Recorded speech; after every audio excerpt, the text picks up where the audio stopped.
A aula de hoje é referente ao tópico 3 de Geoquímica, disciplina IA 216, da Universidade Federal Rural do Rio de Janeiro. E é basicamente uma aula que vai versar sobre estrutura e composição da Terra. Bom, essa é uma figurinha já bem conhecida para mostrar a estrutura interna da Terra. Quem está acostumado a dividir crosta, manto e núcleo, explorando as suas generalidades. Nós vamos procurar falar um pouquinho mais. A gente sabe que o interior do nosso planeta ele é investigado por métodos indiretos, em especial geofísicos. Os métodos geofísicos são métodos indiretos, principalmente os sísmicos. Tá? E existem dois tipos de principais de ondas sísmicas usadas na investigação da estrutura interna da Terra: as ondas P e as ondas S. Tá certo? As ondas P são mais velozes que as S e se propagam tanto em meios sólidos quanto em líquidos. Já as ondas S elas não se propagam em meios líquidos. E é por isso que a gente consegue supor, ter um modelo muito aceito hoje de que o núcleo externo é líquido, uma vez que as ondas S não se propagam e elas somem quando passam pelo núcleo externo. Tá?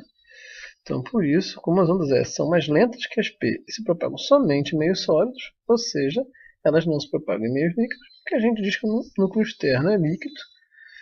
Então, que o núcleo externo da Terra seria realmente líquido com ligas, de material de líquido de ferro e níquel, E aí você poderia ter a teoria do grande geodínamo, no núcleo da Terra. Você teria linhas de força,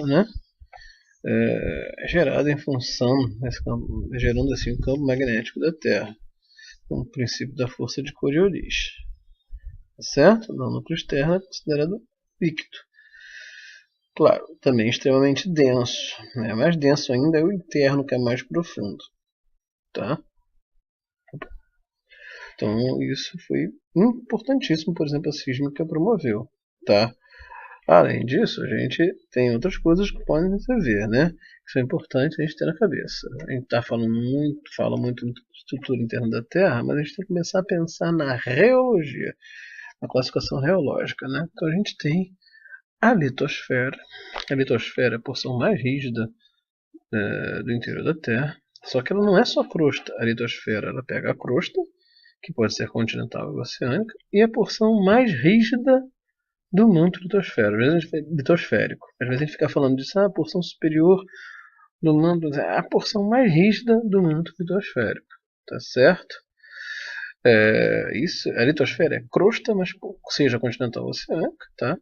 E a porção mais rígida do manto litosférico. Se a gente falar em litosfera continental, está falando de crosta continental, mas a porção mais rígida do manto litosférico. Se você falar litosfera oceânica, eu estou falando de crosta oceânica, mas a porção mais rígida do manto litosférico, suboceânico, ok? Abaixo do oceano. Tá? A gente pode reparar que existe aqui as Mental Transition Zone, a zona de transição de baixa velocidade, porque é onde tanto as P e a S perdem velocidade. Tá? Essa faixa, mais ou menos ali 400, 600 km de profundidade, seria justamente a astenosfera, que é uma zona de baixa velocidade. A astenosfera, onde tanto P e S caem, porque você não tem só sólido, você tem sólido mais líquido, porque você já tem as fusões. Por quê? Isso mostra, que reforça o modelo de que você teria células convectivas na astenosfera, ok? Que em função de você também já está tendo fusões, então por você ter sólido mais líquido. Tá? E a astenosfera seria, digamos assim, essa esteira mais plástica sobre a qual a litosfera traslada. Ok? Então isso é algo importante. Tá joia? Então o que você tem que ter em mente. Tá? Então a astenosfera é mais plástica, está mais profunda, está mais quente, mas a litosfera é mais rígida, a astenosfera é mais plástica. Tá? E depois, dessa profundidade em diante, até lá a divisa com o núcleo externo, em 2.900 km de profundidade, a gente tem, digamos assim, a mesosfera, que pega o manto inferior e uma parte do manto superior ainda. que é a mesosfera. Tá bom? Que é mais profunda. Tá? Mais quente, mais profunda, mas não é rígida como a litosfera, mas também não é tão plástica, né, como a astenosfera. Então, essa discussãozinha que é para a gente entender. Na verdade, tem até algumas controvérsias aqui, porque há autores, né, vocês vão ver melhor isso em geotectônica, mas há autores que colocam correntes convectivas em todo, ao longo de todo o manto, e não concentrando somente na astenosfera, tá? O fato é que em 2.900 km de profundidade a gente tem a famosa descontinuidade de Gutenberg, que separa o núcleo do manto, ok? Também é observado com as ondas sísmicas. Então a gente pode ver que a sísmica permite, né, várias discussões sobre a estrutura interna da Terra e nos ajuda a compreender e reconhecer essas estruturas.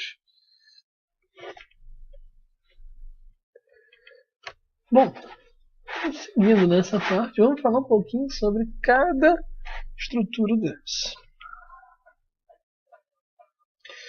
Bom, vou falar primeiro sobre a crosta terrestre. Há dois tipos de crosta terrestre, a continental e a crosta oceânica. Tá. A crosta continental, tá?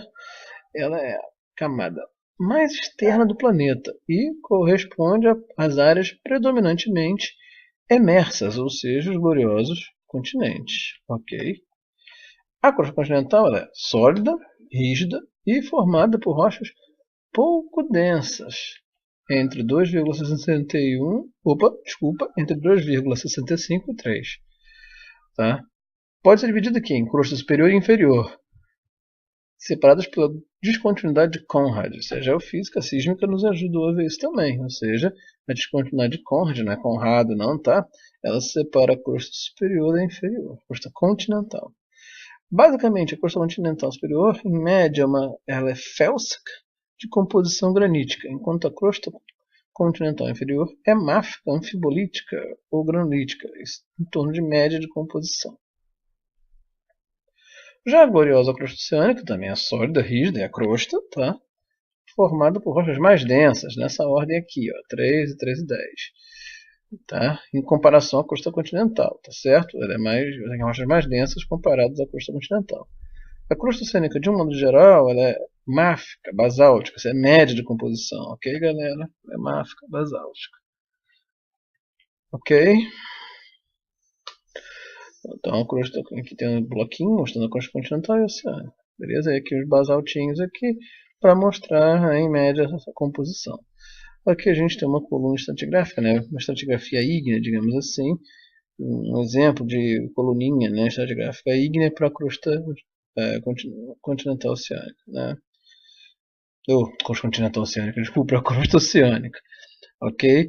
Então uma coluninha aqui para a crosta oceânica. Então a gente tem aqui a crosta oceânica, ela é sólida, rígida, formada por rochas mais densas, tá? Rochas mais densas que quem? Que é a crosta continental.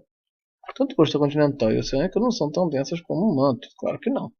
Mas a crosta oceânica já é um pouquinho mais profunda, né? Ela já tem rochas mais densas que a gloriosa crosta continental, que é a félsica granítica, se for superior, e máfica anfipolítica granulítica, se for inferior. E a crosta oceânica é máfica basáltica. Então aqui uma estratigrafiazinha da crosta oceânica. A gente tem que, por exemplo, na região mais profunda ali o manto peridotítico, né? Depois você tem os gabros acamadados, né? E ultramáficos, tá? Da base para o topo. Depois os gabros, essa camada 3 aqui. Depois os sheeted dikes, que seriam os diques alimentadores para os basaltos extrusivos. E aqui a assoalho oceânica, ok? Então, essa é uma estratigrafia ígnea. Em média, composicional, a crosta oceânica ela é máfica basáltica. E ela é formada por rochas mais densas que a crosta continental. E o glorioso manto terrestre. O manto terrestre é dividido em manto superior e inferior. Tá? Parte dele é sólido e rígido. E parte dele é sólido plástico. A gente já falou um pouquinho antes lá, graças ao estudo de sísmica. Mas não só sísmica, né? Na verdade, a sísmica complementou isso, reconhecendo lá a LVZ, Low Velocity Zone, que é a astenosfera, que é essa parte plástica. Já o manto litosférico, tá? e a mesosfera, né, já são mais rígidos, embora tenha autores que coloquem correntes convectivas em todo o manto, uma coisa que vocês vão ver com mais calma geotectônica. Mas a grande porção da Terra com muitas correntes convectivas é a astenosfera, onde tanto as ondas P e S reduzem. Veja bem, a sísmica reforçou isso, mas estudos de petrologia experimental, mecânica de rocha também, tudo complementam e apontam isso. O fato é que o manto terrestre tem a litosfera, o manto litosférico, desculpa, que é sólido e rígido. Se você falar manto litosférico subcontinental, estou falando do manto abaixo da litosfera abaixo da crosta continental. Se eu falar manto litosférico suboceânico, estou falando da porção da litosfera, ou seja, do manto litosférico abaixo da crosta oceânica, ok? O manto litosférico é a parte sólida, ou seja, é a porção rígida da litosfera, ok? Ou quando eu falo no plástico, eu estou falando da astenosfera, que é mais quente e mais plástica, né?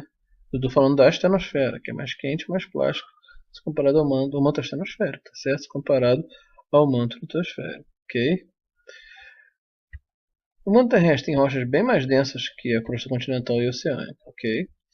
Então, a gente lembra disso aqui, né? É um famoso exemplo. Lápis e borracha. Ambos são sólidos. O lápis é rígido e a borracha é plástica. Tá? A dobra é mais flexível. E aqui um peridotito, porque a composição do manto é uma composição peridotítica. Beleza? Ok? Um manto sólido peridotítico. Tá?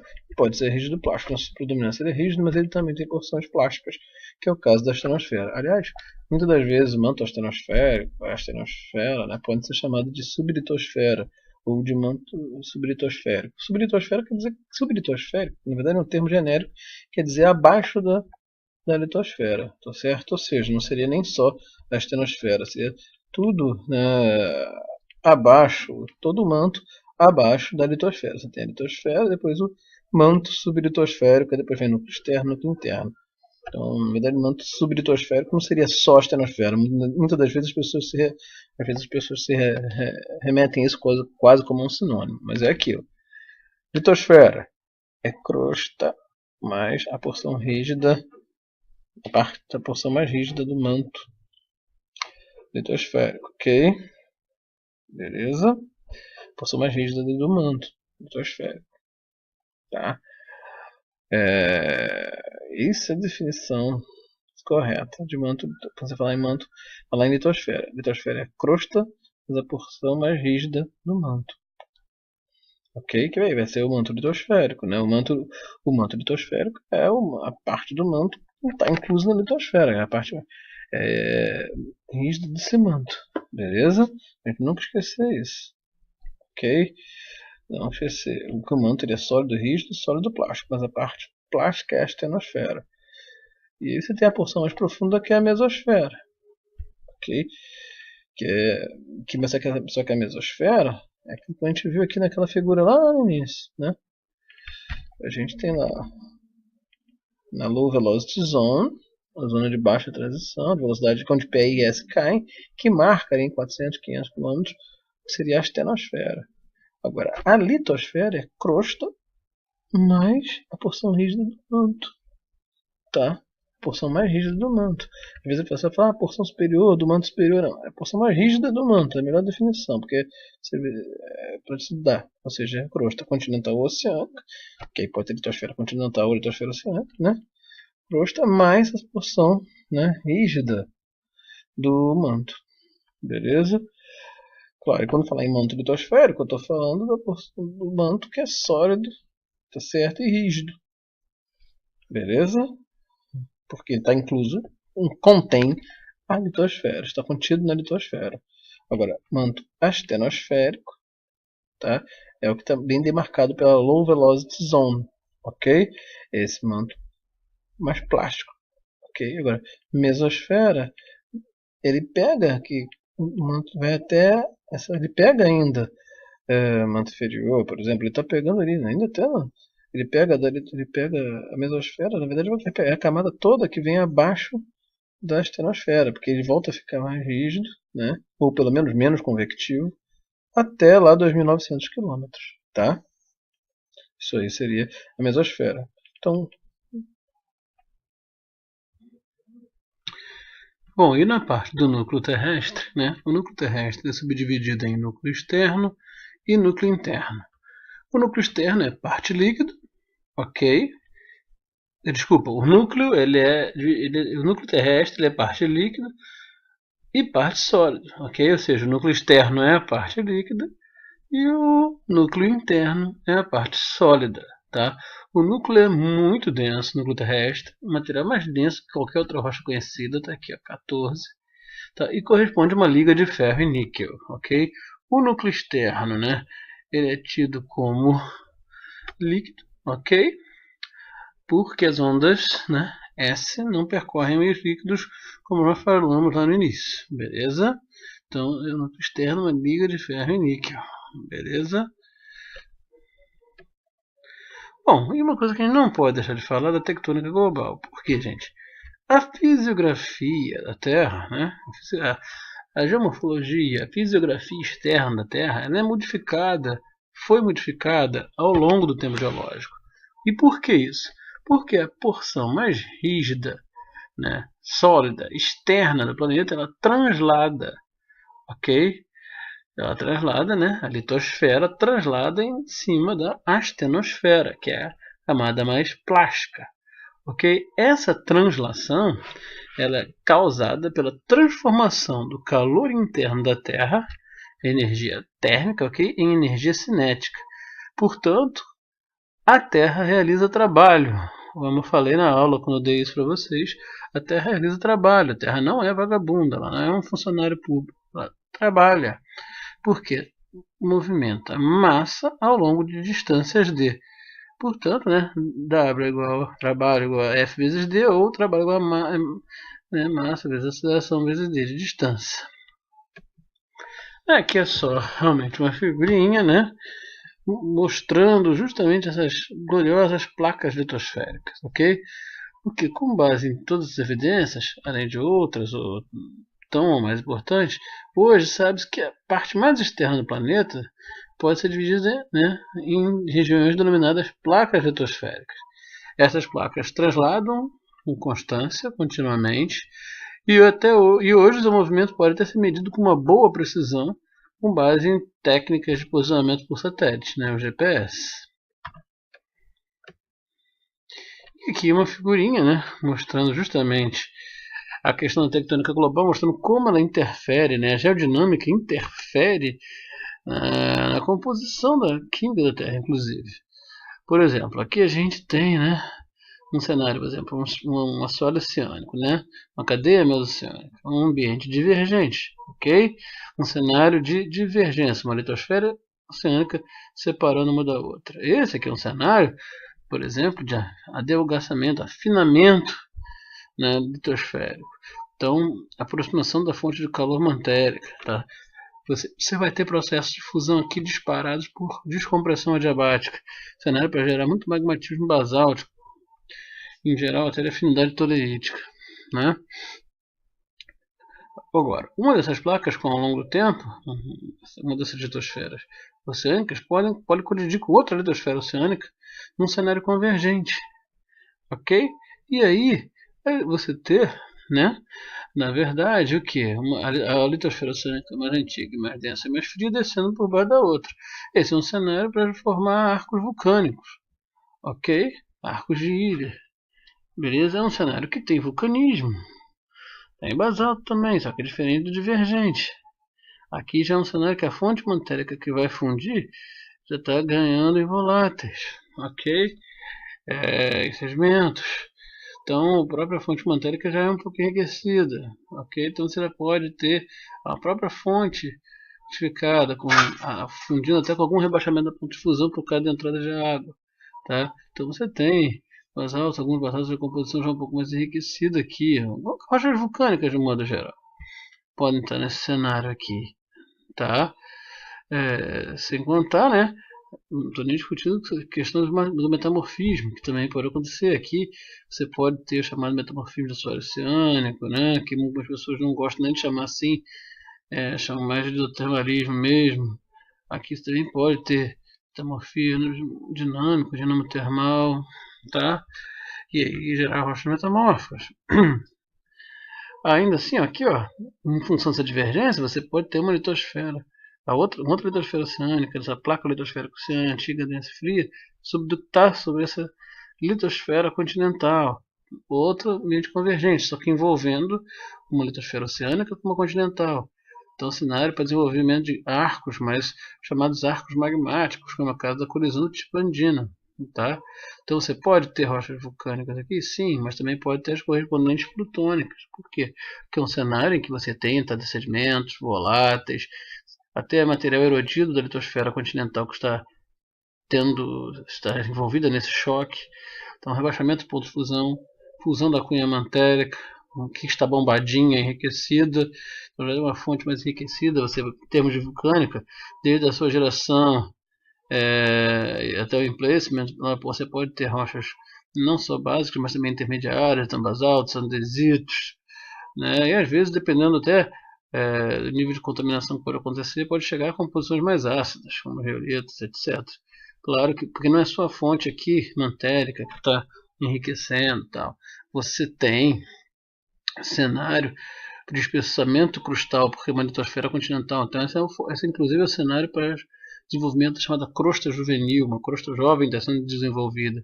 Então, nas câmaras magmáticas, quando esses magmas que vão gerar esse vulcanismo passarem pelas câmaras, pode ocorrer nessas câmaras processos de cristalização pressionada, mas não só isso, cristalização pressionada junto com assimilação, e sim, processos de contaminação.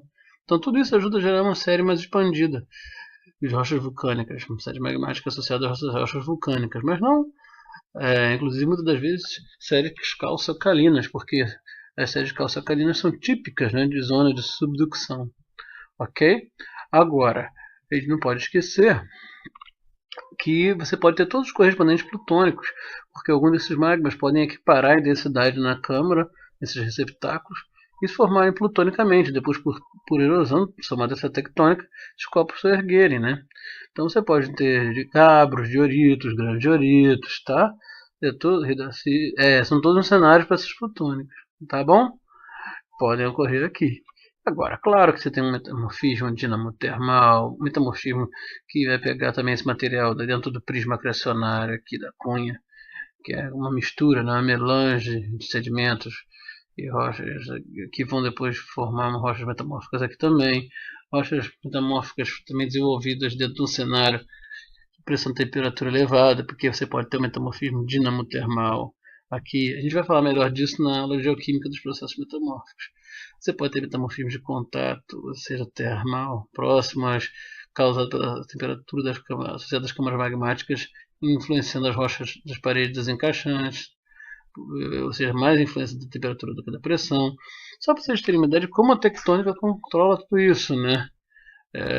Aqui mesmo também tem a quebra divergente também aqui dentro, dando ambiente divergente aqui, rifteamento, gerando separação de dois blocos continentais, cenário bem, simplesmente em estágios mais precoces para gerar magmas alcalinos, enfim, só para vocês terem uma noção de como a geodinâmica interfere nesse processo, ok? Ela interage, a tectônica gera até interação com a biosfera, mas só para vocês verem como pode ter um controle, variações litológicas composicionais só por conta da tectônica de placas.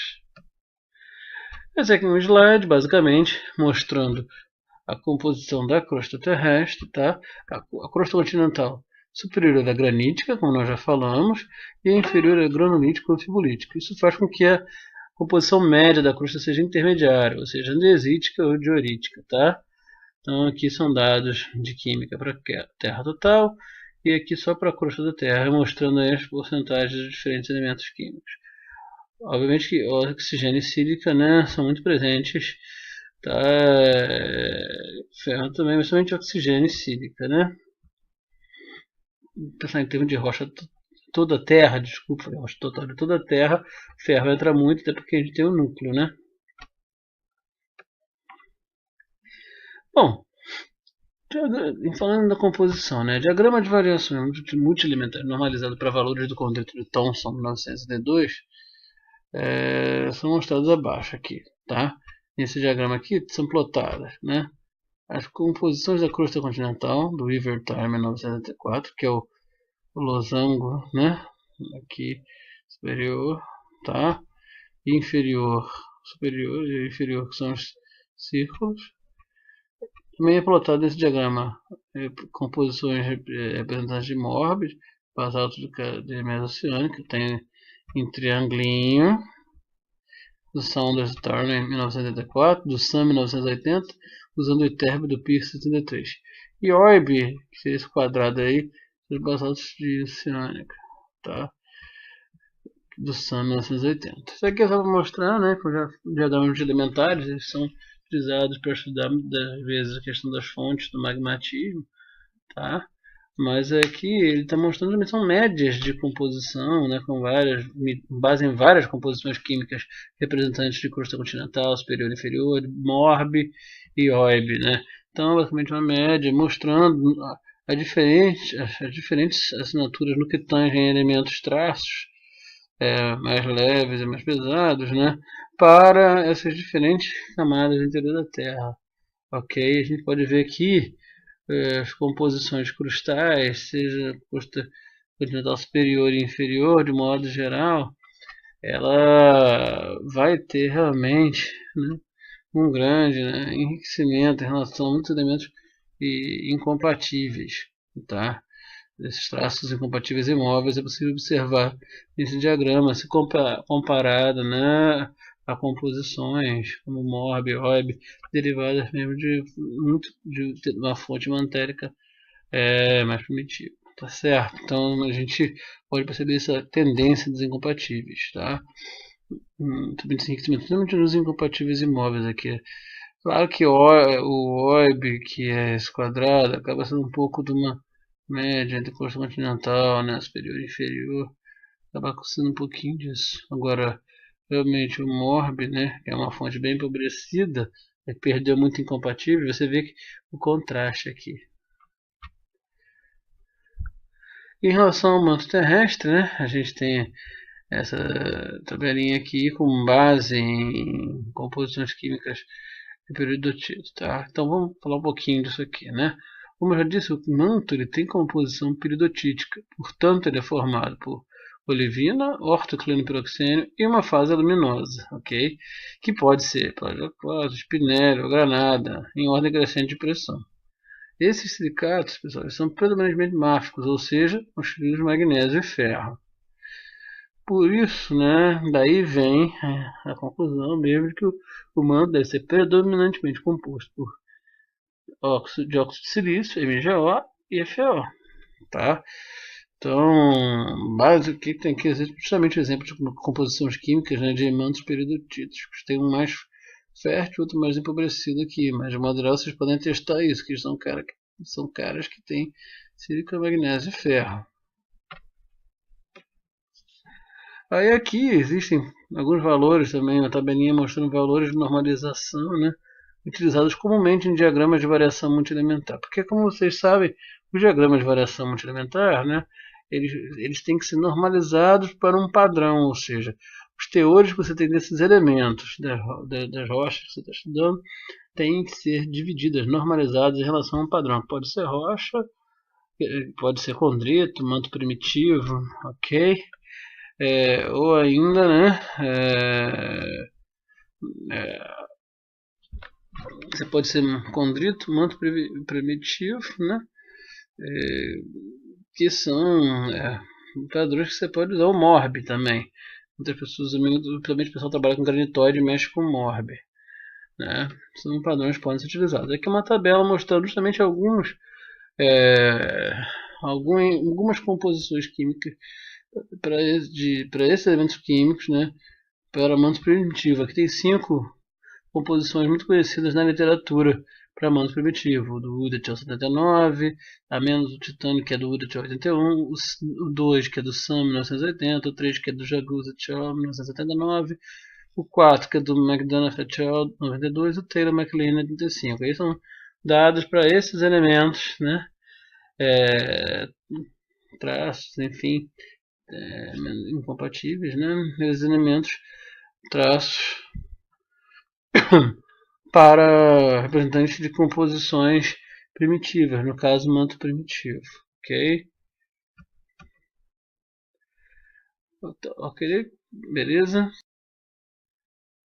Bom, vou falar um pouquinho da composição primordial da Terra, que é feita com base em meteoritos.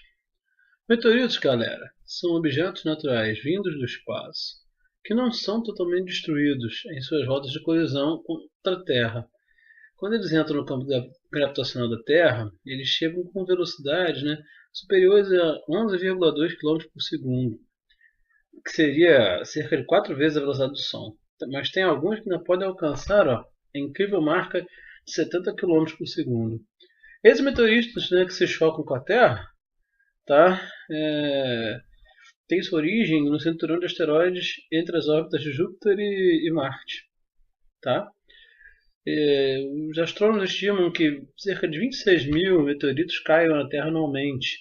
Isso é um dado do Canadian Camera Network. Tá? E esses caras vão contribuir com 10 mil toneladas de material adicionado à Terra todos os anos. Só que isso não é nada demais, não. Porque a massa da Terra tem 5,98 vezes 10 a 21 toneladas. Mesmo considerando seus 4,6 bilhões de anos. Quais são os tipos de meteoritos que existem, pessoal? Meteoritos podem ser compostos de ferro e ou silicatos. Os primeiros, aqueles que têm ferro, basicamente, são chamados metálicos, enquanto que os últimos, ou seja, os que têm silicatos, são chamados determinados meteoritos rochosos.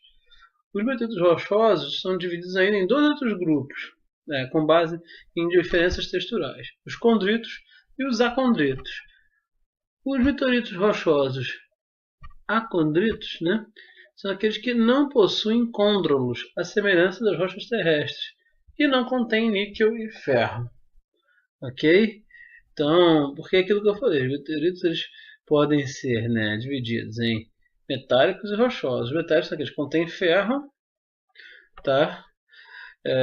Basicamente, enquanto os rochosos são aqueles que têm silicatos. Eles podem até ter ferro também, mas silicato eles têm que ter. Só que dentre os rochosos tem um grupo que são os acondritos que não tem nem níquel nem ferro.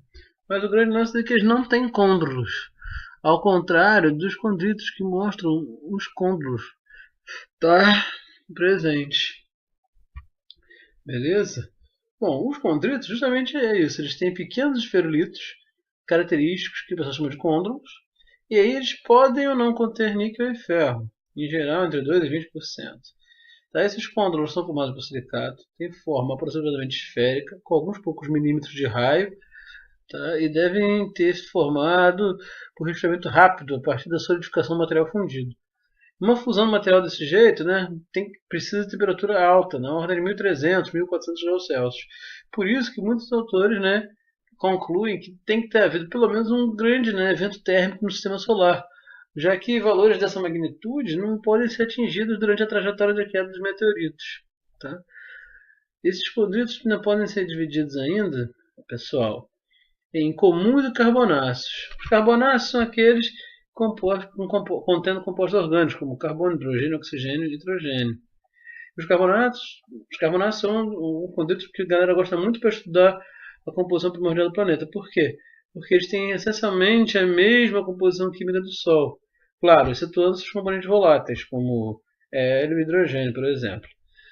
Então, mas como eles têm eles contêm compostos orgânicos como carbono, hidrogênio, oxigênio e nitrogênio, como eles têm isso, eles são considerados os melhores representantes da composição original do sistema solar. Quando eles formaram cerca de 4, quando o sistema se formou a cerca de 4,6 gigaanos. Vale ressaltar que boa parte dos meteoritos encontrados na Terra são condritos, ok? Beleza. E aí, mas vem sempre aquela pergunta, A composição primordial da Terra e a composição dos meteoritos. Qual escolher? Tá?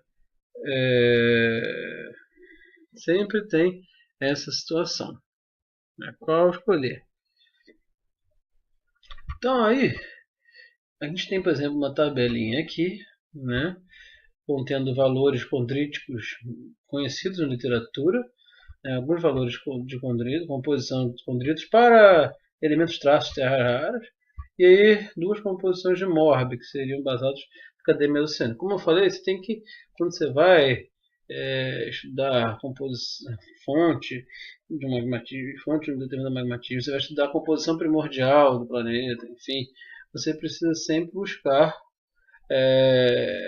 estudar composições que se aproximem, né, ou que se menor se aproximem do estado primordial do planeta.